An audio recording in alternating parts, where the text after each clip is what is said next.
Esto es Encuentros con la Historia. Hoy presentamos el capítulo 36, 36 de la serie El Imperio. 196 años de la grandeza azteca.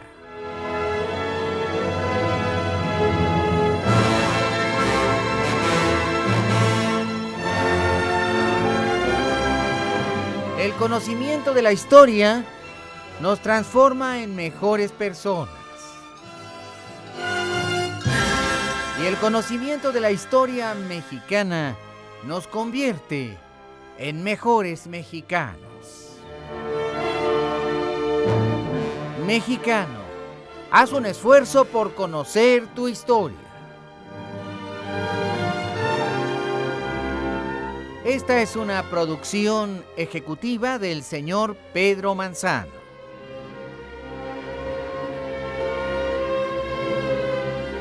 Productora general, Araceli Piña.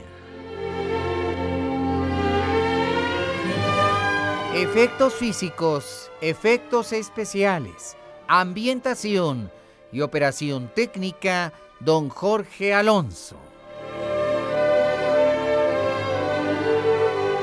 También en la operación técnica, César Arturo Becerril.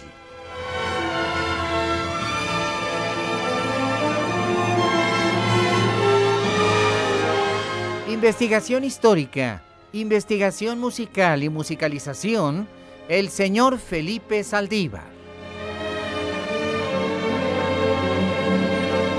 Y todos bajo la dirección de tu amigo el doctor Pepe Cruz, responsable de la creación y de la redacción del libro histórico.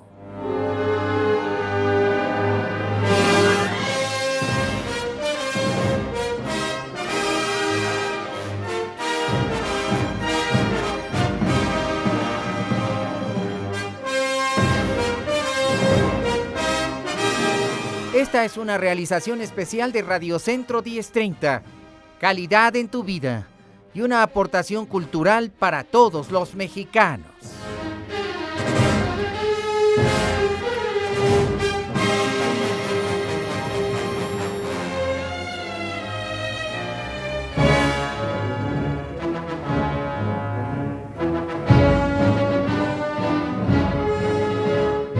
Sobre el patio del Gran Tecpan del emperador, extiende su toldo negro la noche. Arden en los muros las maderas resinosas y los tambores de madera labrada resuenan con sonidos acompasados.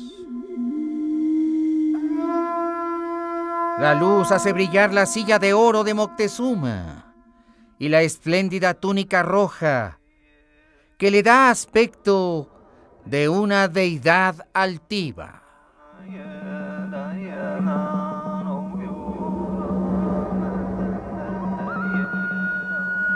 Danzarines ricamente engalanados saltan en el centro del patio y se agitan al bailar.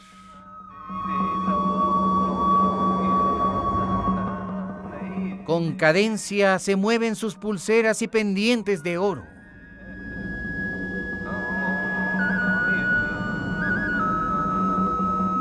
Jóvenes cuerpos de mujeres y hombres.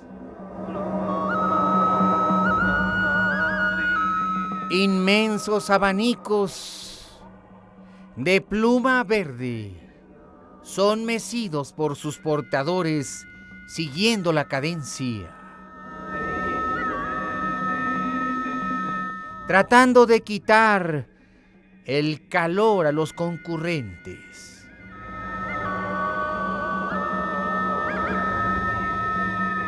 Es un espectáculo cotidiano en el Gran Tecpan del emperador, el señor del mundo.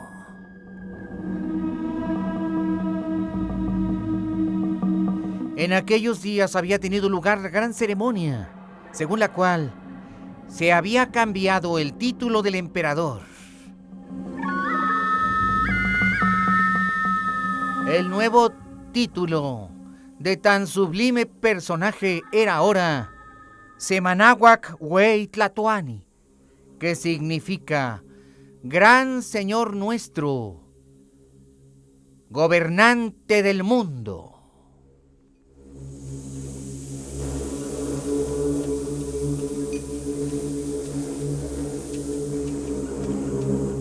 Los sacerdotes, colocados en el gran patio en la parte del fondo, entonan cantos que empiezan con reminiscencias antiguas de los tiempos de otros emperadores.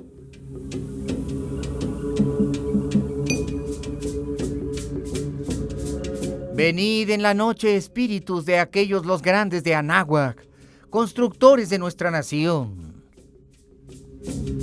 Permiso tenéis de nuestros dioses, decían los cantos.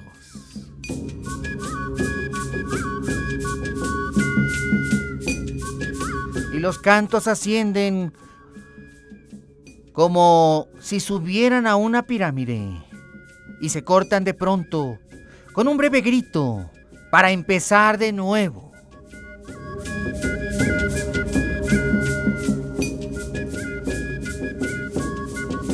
De rodillas en el pavimento pulido, una adolescente coloca sobre las brasas joyas vivas. Hojas de tabaco seco, de las cuales se escapan trémulas espirales de humo fragante. También se colocan vainas de aromática vainilla. Los braseros y pebeteros crepitan.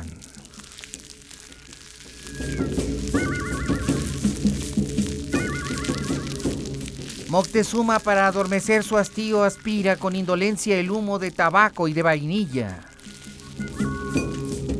por un largo tubo y lo deja salir. Y lentamente, mientras los cantos suben de tono y decrecen para luego ascender de nuevo, el emperador observa todo el boato y el inmenso lujo de su corte y sus cortesanos.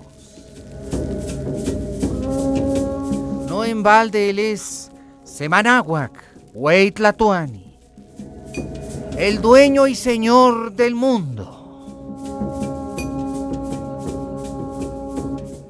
Hace mucho que el emperador ha olvidado ya sus desvelos y sus antiguos temores.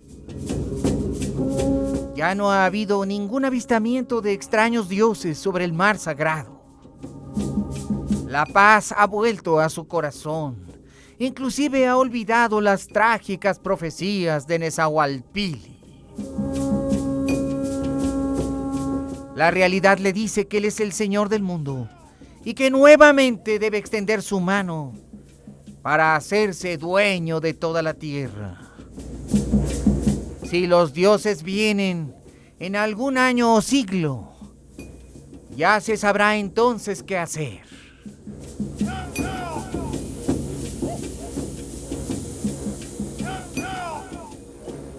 El emperador había estado afligido porque la ciudad que se había levantado en armas, la ciudad zapoteca de Amatlán, aún no estaba sometida.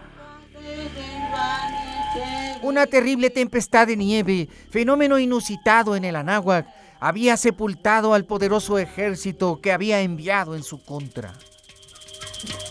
Nezahualpilli le había dicho que era la venganza de Tezcatlipoca, que estaba descontento y celoso, porque no se le brindaba el culto debido.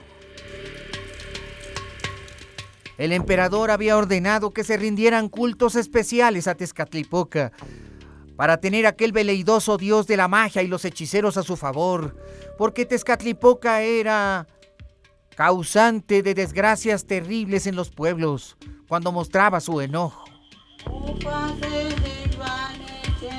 Pero en el templo de Tezcatlipoca los sacerdotes oraban las 24 horas en favor de mitigar la ira del dios.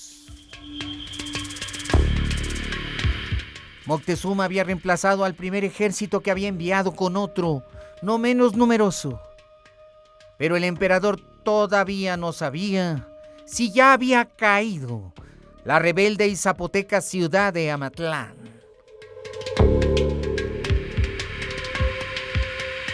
Repentinamente un príncipe de alto linaje llegó a las puertas del palacio y las enormes puertas del Tecpan se abrieron para dejarle pasar. Tenía en su espalda la mochila y la bandera que indicaban su alto linaje. Era un representante personal y directo del gran Tlacatecatl del imperio.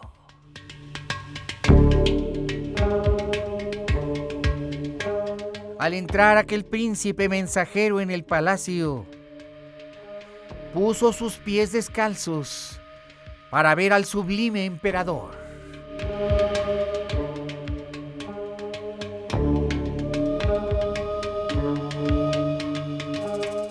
Cambió sus ricas vestiduras por unas pálidas de simple algodón, como indicaba el protocolo, y después se le permitió entrar en el gran patio donde tenía lugar la fiesta. El príncipe mensajero se inclinó 3 veces ante el emperador. Sin atreverse a alzar los ojos, profundamente inclinado, le entregó una tela de algodón, donde una serie de códices le mostraban al emperador los resultados de la guerra. Simplemente le dijo: Señor, mi gran señor.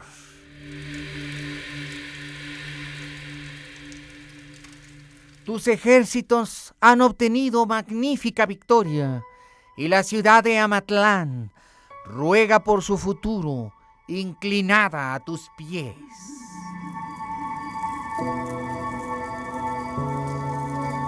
La sonrisa de Moctezuma fue inmensa.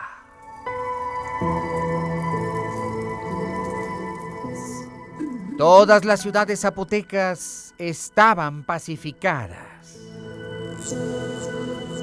Los soldados del imperio ya volvían con prisioneros y tributos. Los temores del emperador se fueron. Aquellos extraños avistamientos en el mar sagrado a lo mejor fueron simplemente un hechizo del dios maligno Tezcatlipoca, enojado. La vida continuaba y Moctezuma recobraba el ánimo. Aquella era la mejor noticia.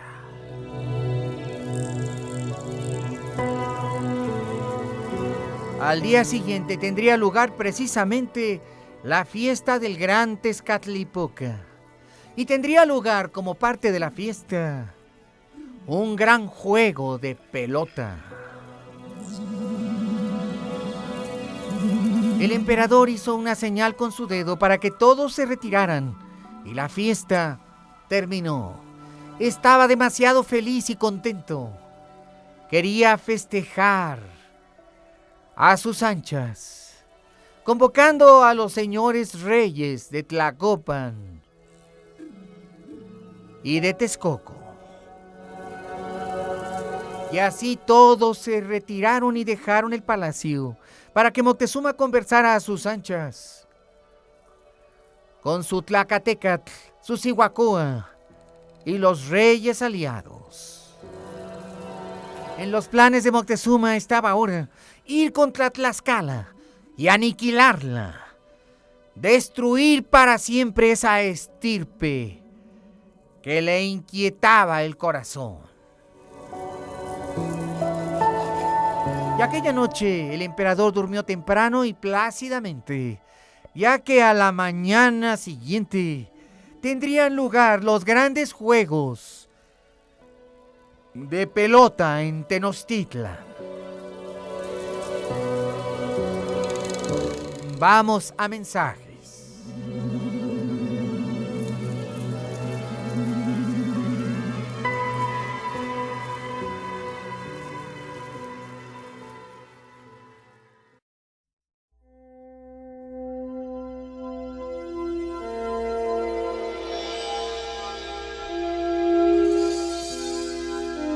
Amanecía en Tenochtitlan. El robusto padre de la vida, el amado señor de los aztecas, el gran sol, el quinto sol, despuntaba, anunciando una alborada de vida y de juegos en Tenochtitlan. El poderoso Tonatiuh extendió sus rayos sobre todo el valle de Anáhuac, que lucía despojado de su manto habitual de nubes, y cuando el sol se prendía en el horizonte, como si fueran de plata las lagunas, resplandecían reflejando sus rayos.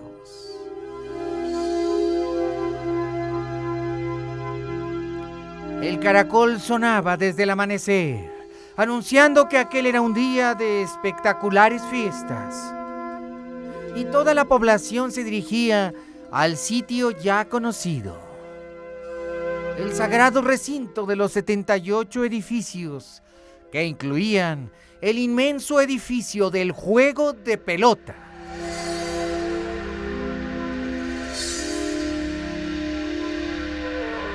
El juego de pelota puede ser considerado como la ceremonia de carácter ritual más antigua de toda Mesoamérica. Todavía hoy se practica entre los tarahumaras y otros pueblos del noroeste de México.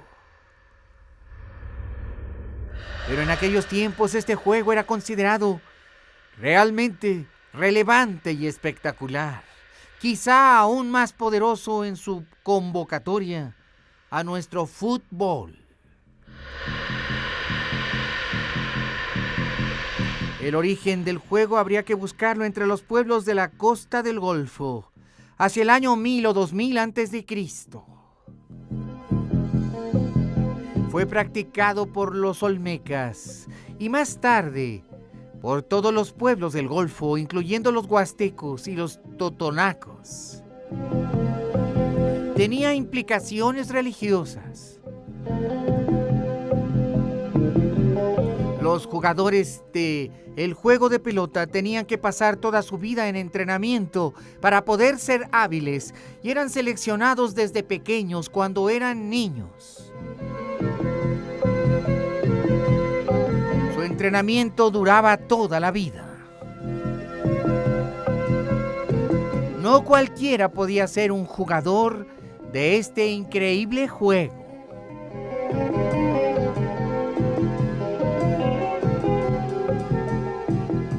Se tenía que ser príncipe o de cuna noble para poder convertirse en un jugador.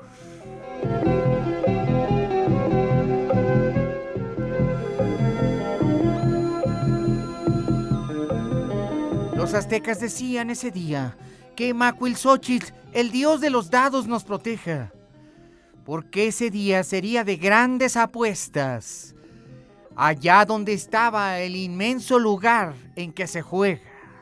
El nombre que los aztecas daban al juego de pelota era Tlachtli.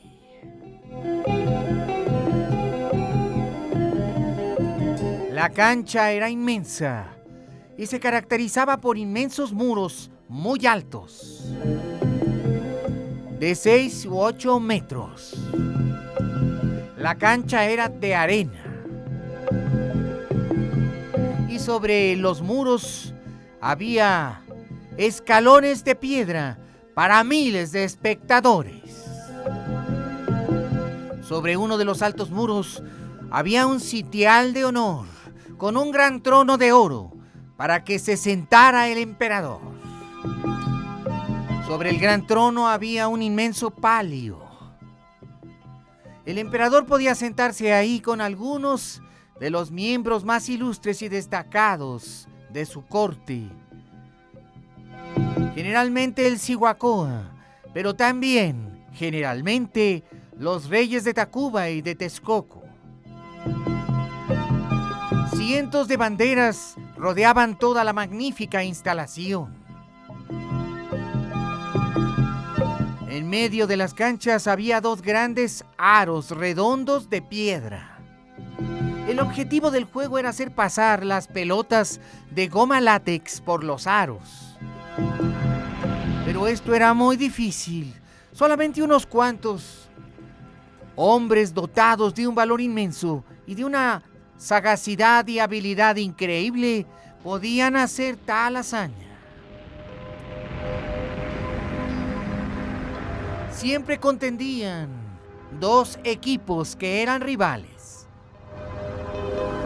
Uno representaba al dios del día, benefactor de la humanidad, al supremo Dios, nuestro Señor Quetzalcóatl. El otro representaba al dios de los brujos, los hechiceros, la noche, la destrucción y a veces el mal y la maldad. El hermano de Quetzalcóatl, el dios Tezcatlipoca, nuestro Señor de la noche y las estrellas, el gran maligno y hechicero.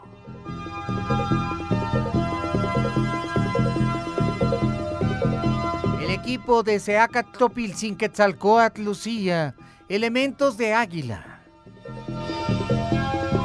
En su rico atuendo, lujoso y bello. Mientras que el equipo de Tezcatlipoca lucía elementos de jaguar. Los jugadores eran hombres jóvenes y muy vigorosos, altos y de cuerpos muy esbeltos y musculosos. Entrenaban 10 o 12 horas diarias para poder practicar aquella increíble forma de religión y deporte llamada el Tlachtli. La pelota era de goma dura, que brincaba muy alto. Era tanto su brinco que un simple rebote aumentaba la altura de un hombre. El rebote podía ser de 2 o 3 metros, pero la pelota era tan dura que si caía en el cuerpo de un atleta, podía romperle la espalda, la cabeza o cualquier hueso de su cuerpo. Y es por ello que los jugadores tenían que cuidarse de un rebote de la pelota, pues este podía ser mortal. Su habilidad era lo único que los protegía contra aquella pelota mortífera. Muchos murieron en el campo de juego sobre la arena por un mal rebote de la pelota. La gente se encendía al ver los dos equipos de jóvenes aguerridos dispuestos a dar su vida en aquel juego. De hecho, estaban peleando por su vida, porque el equipo de los perdedores sería sacrificado ante los dioses. Aquel podía ser su último juego. Cada equipo tenía un capitán, que era como un héroe de las masas. Todos conocían su nombre. Aquel juego era esperado durante un año de anticipación. Y todo Tenochtitlan estaba ahí. No todos cabían para ver el juego, pero al menos estaban pendientes de él y tenían su equipo preferido y jugaban apuestas, invocando al dios Macuilxóchitl para ganar en ellas. A veces eran tan grandes los capitales que se jugaban que un hombre podía por completo perder su hacienda y convertirse en esclavo por no poder pagar su deuda. En el área donde estaban los apostadores había más de 5,000 gentes apostando. Cantidades infinitas de riqueza cambiarían de manos simplemente por el destino del juego. Los campeones eran los que llegaban a aquella digna justa, y finalmente el emperador salió de su tecpan.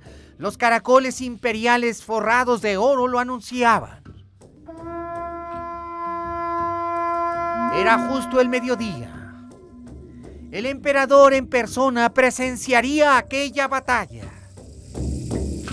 Si vencía Quetzalcóatl, esto significaba un buen augurio para iniciar una guerra contra Tlaxcala.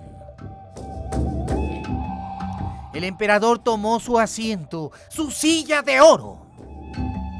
Lucía un manto verde y un vestuario finísimo. Nunca usaba el emperador 2 galas, siempre las desechaba el mismo día que las estrenaba.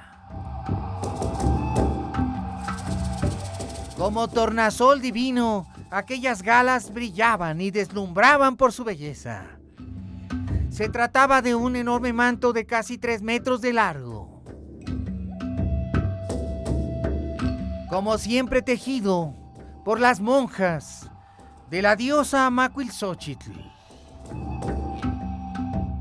Macuilxóchitl tenía advocación de dios masculino y femenino.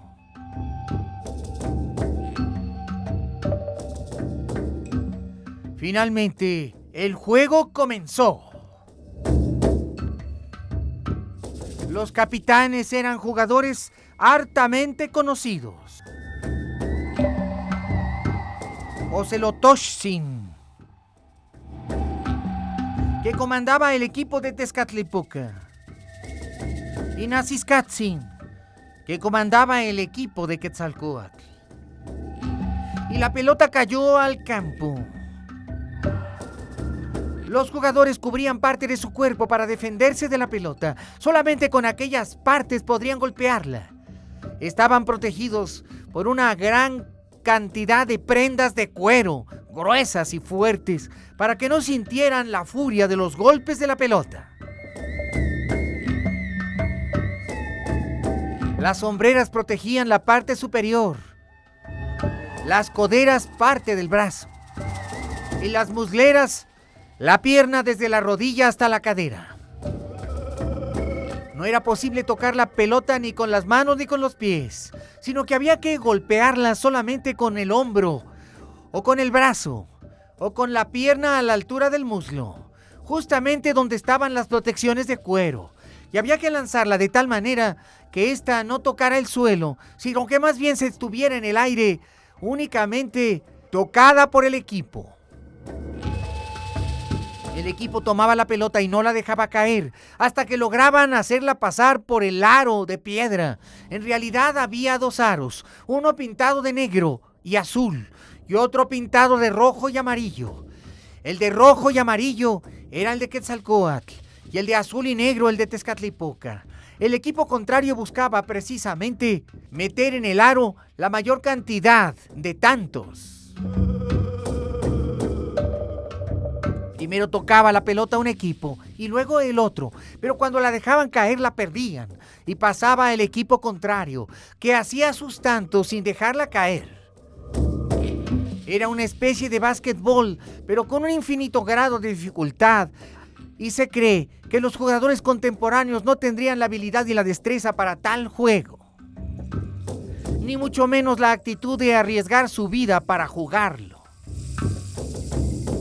Cuando la pelota golpeaba inadecuadamente la parte del cuerpo de un jugador desprotegida de cuero, escuchaba cómo tronaban sus huesos de lo pesada que era. O bien podía dejar moretones terribles. Pero si caía en la cabeza o en el cuello, podía matarlos. Eran tan hábiles que eran muy pocos los heridos, pero siempre en un juego cualquiera, 1 o 2 tenía que ir a la enfermería para ser atendido por los sacerdotes médicos Tictli, que traían todos sus remedios a la mano para atender a aquellos heridos.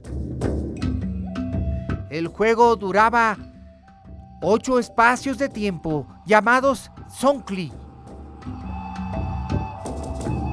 El tiempo era medido a través de un complicado sistema de relojería fundamentado en los rayos del sol,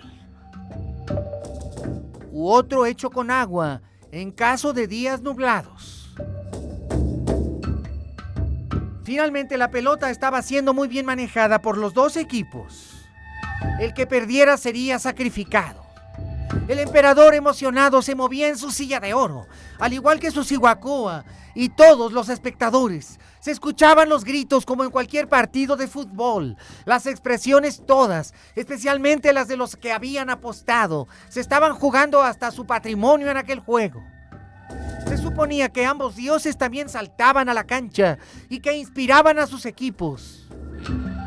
Finalmente, transcurridas las 3 horas del partido,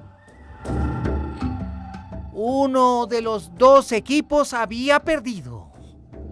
Inexorablemente el emperador se levantaba y después el equipo sería preparado para ir al sacrificio 3 días después. El emperador estaba satisfecho. Su equipo, por el que él mismo había apostado, había ganado. Estaría dispuesto ahora Moctezuma a enviar a sus soldados nuevamente contra Tlaxcala y demostrarle así a Nezahualpilli que el poder y la grandeza azteca eran infinitos e interminables y que sus profecías eran inexactas. Y estalló la fiesta en Anáhuac, y se bailó y se danzó. Y los campeones eran sacados en hombros por todas las calles de Tenochtitlan. Vamos a mensajes.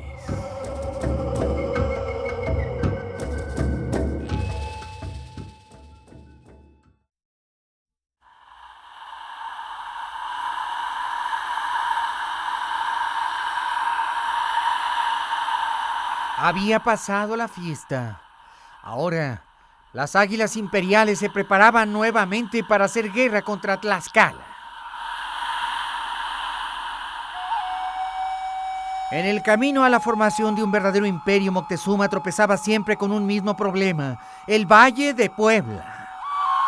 Un enclave independiente tan próximo, siempre tan insumiso. Deseoso de atacar a los aztecas y poner el mal ejemplo. El güey Tlatoani había soñado con hacer valer su título nuevo de Semanáhuac. Él procuraría la destrucción para siempre de Huejotzincas y de Tlaxcaltecas. El poderoso ejército desfiló como lo hacía siempre por las calles, cruzando los 78 edificios y rumbo a la calzada de Iztapalapan. Desde su alto trono, el emperador observaba las gallardas figuras de sus generales y soldados ir en pos de la conquista cercana. Nezahualpilli, de pie, miraba al emperador temeroso. Le había dicho que los tlaxcaltecas vencerían, que así se lo habían comunicado sus hechizos y los dioses. Pero Moctezuma estaba dispuesto a demostrarle que aquello era mentira. Tezcatlipoca con su magia le había engañado y hecho temer, pero el ave colibrí, aquel por quien se vive, haría triunfar a las águilas imperiales.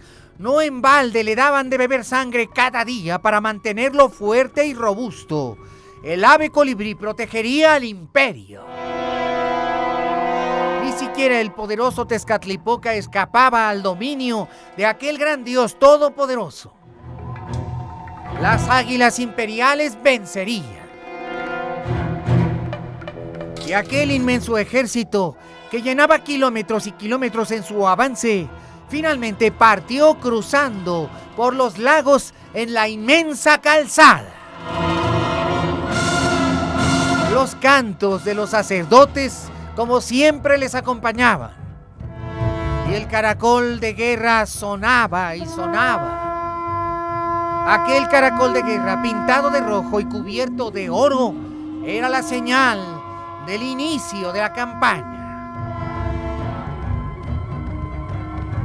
Muy pronto las águilas aztecas y los ocelotes, caballeros tigre, estuvieron a las puertas mismas de las ciudades tlaxcaltecas.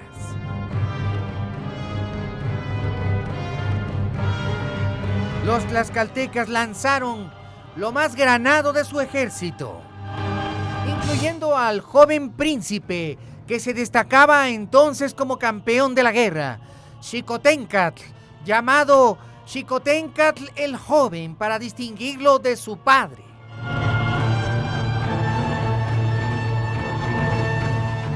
Toda la furia de Tlaxcala estaba en el campo de batalla.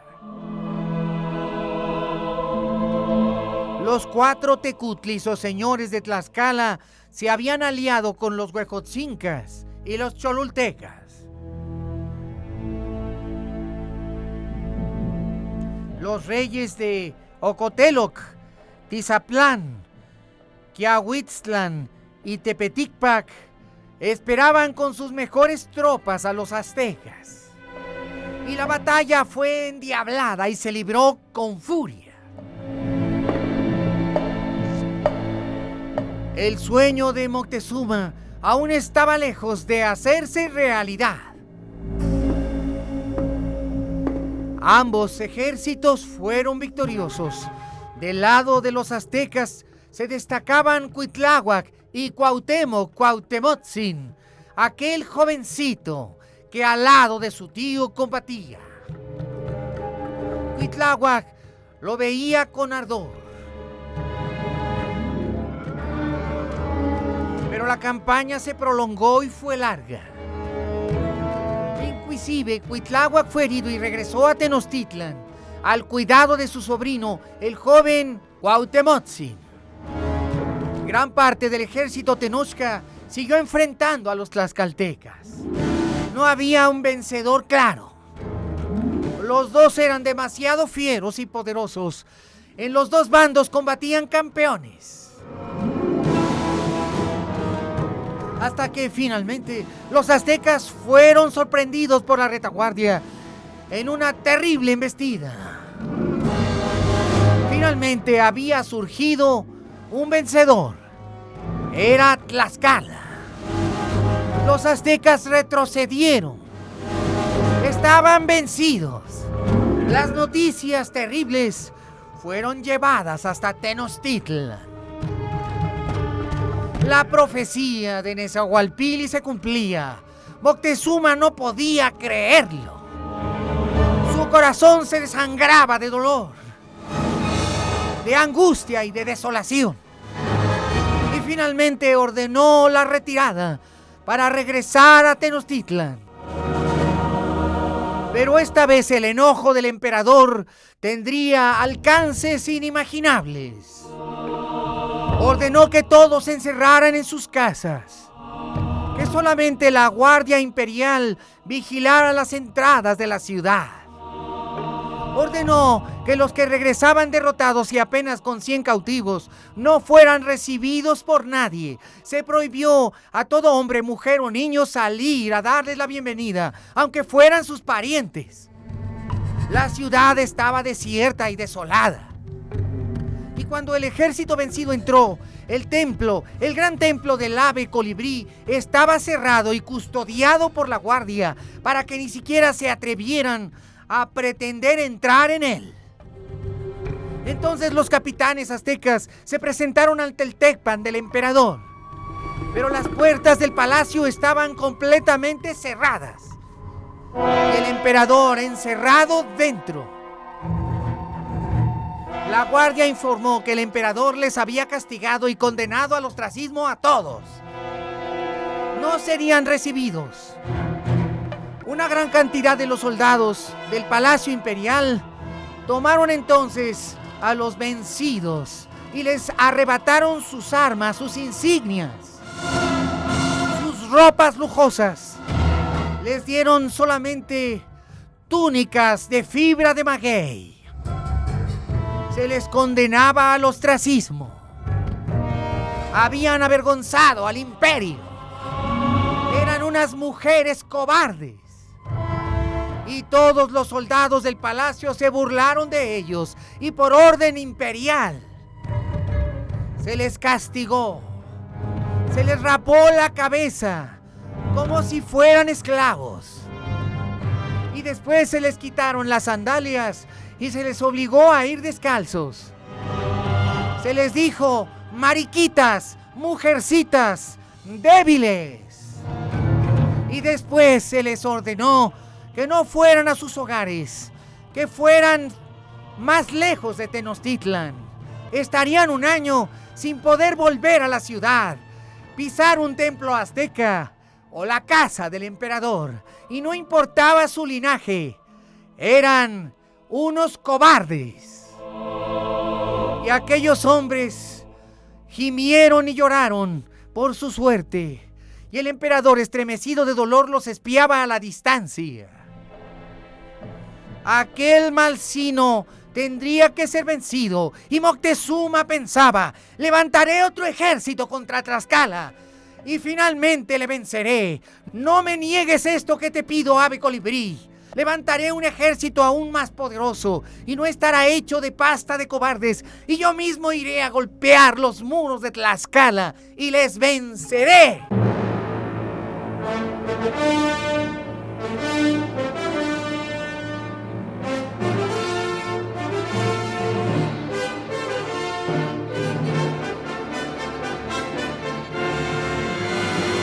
Gracias por haber estado con nosotros en el capítulo 36, 36º de la serie El Imperio, 196 años de la grandeza azteca.